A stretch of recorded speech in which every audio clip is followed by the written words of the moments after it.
Biden's latest nominee is so extreme she is going to do this to your state. Biden's latest Labor Department nominee is so extreme she would take failed California policies nationwide and boost labor unions at the expense of workers. California ranks at or near the bottom of countless economic indicators. But one list they are near the top of is outmigration. More than 500,000 people have moved out of California over the last 2 years, driven away by bad public policy that invariably puts the interests of organized labor above those of workers, small businesses, and the economy as a whole.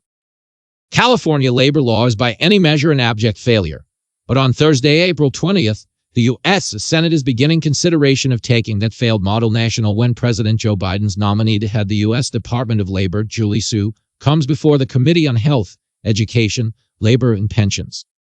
Su previously served as California's Secretary of Labor prior to joining the Biden administration in 2021.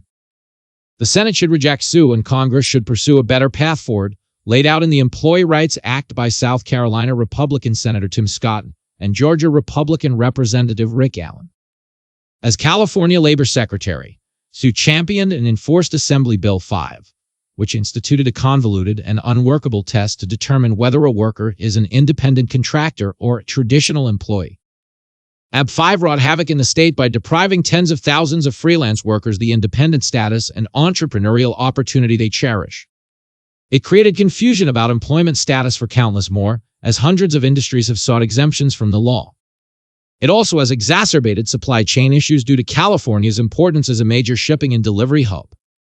Freelancing has grown significantly in recent years, particularly through the pandemic.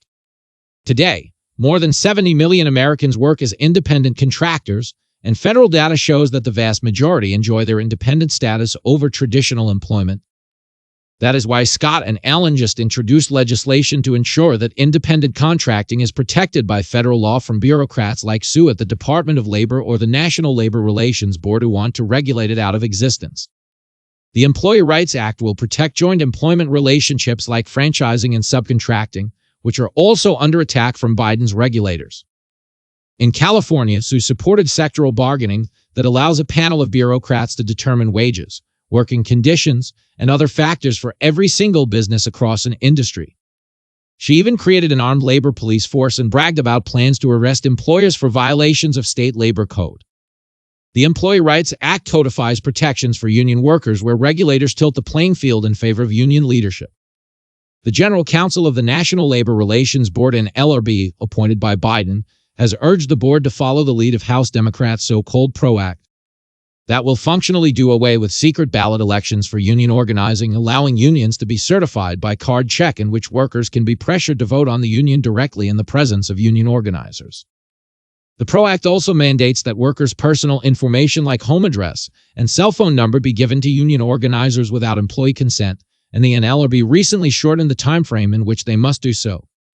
Testifying in favor of the PRO Act in 2019, former AFL-CIO President Richard Trump has said that unions need this information to confront workers at their home and at the grocery store. By contrast, the Employee Rights Act allows workers to decide for themselves whether their personal information is shared with unions and makes it unlawful for unions to misuse this data. These protections ensure that workers' representation at work is selected the same way as their representation in Congress, by secret ballot free from intimidation. The Employee Rights Act requires unions to receive permission from employees before using their union dues for political purposes or ideological causes. Since 2010, unions have spent nearly $2 billion in member dues on progressive political causes without receiving prior consent from employees. These employee protection provisions enjoy overwhelming support from the American people, including union households, yet in 2021 the Biden administration rescinded a Department of Labor rule that allowed workers greater transparency to see how union leaders were spending dues. Given her track record in California, it has become abundantly clear that Su would not only continue the Biden administration's trend of bad labor policy but significantly accelerate it in even more radical ways. American workers simply cannot afford for that to happen, which is why the Senate should reject her nomination for Secretary of Labor and Congress should pass the Employee Rights Act.